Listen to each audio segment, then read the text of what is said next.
On the line, I have illusionist Jay Owenhouse. How are you?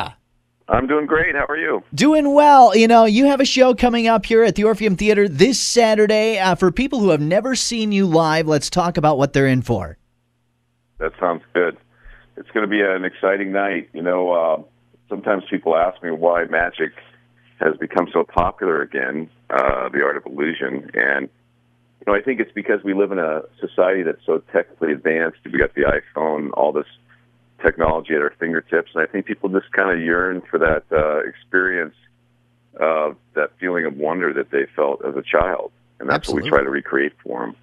Very cool. Now, some of the things I've heard that you'll be able to see is audience members floating in midair and getting sawed in half. How cool! It's going to be a lot of fun. You know, I'll be featuring my kids in the show. My two daughters assist on stage, and also I'll be bringing my two Bengal tigers, Sheena and Shekinah. What's interesting about that is they're twin sisters, the tigers are, but one's orange and one's white. And so sometimes people will ask me, well, how can they be twins and one's orange and one's white? Well, both their parents were white, but there's still only about a 20% chance that when two white tigers have a cub, that'll be white. So most of their offspring are orange. Oh, So these crazy. girls are a lot of fun. They're 4 years old. We've raised them since they were babies, and we take them out just about 6 days a month. We don't bring them everywhere because they live in a sanctuary here in our hometown, and we just take them out a few days a month, and we're excited to bring them to Sioux City. That's very cool. You know, not a lot of magicians have Bengal tigers anymore. No, it's kind of a lost art. That'll be very cool to see. Now, you started doing magic at the age of 4, right? Well, at 4, I saw my first magician perform at my sister's birthday party, and it kind of sparked my interest in magic, and I was kind of hooked after that.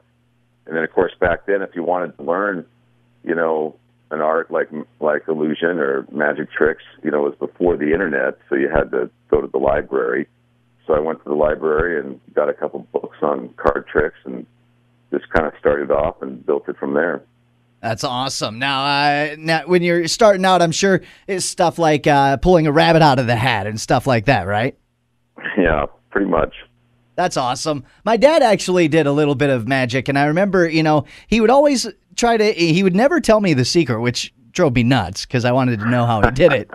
But I remember he would do some of those, you know, magic tricks, and they were, you know, the basic stuff.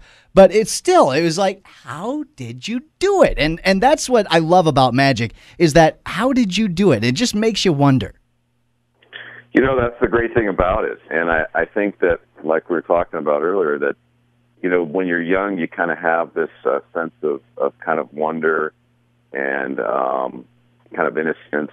And that's one of the great things that I think the art of illusion really does for people. It kind of takes you back to that kind of less cynical, you know, experience of just kind of believing that anything is possible.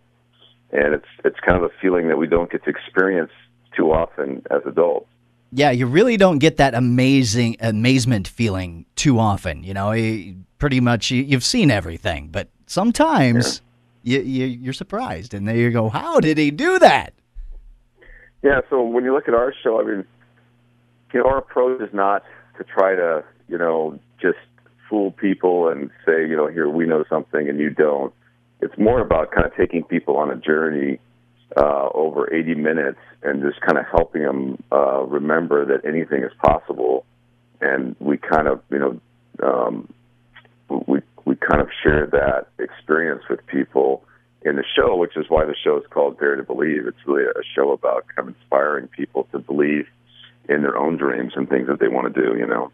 It sounds like it's going to be an amazing show. It happens this Saturday. Tickets available at the Event Center box office as well, so go get your tickets and don't miss Jay Owenhouse. Thank you so much, Jay, for joining us today. Yeah, it was great talking to you.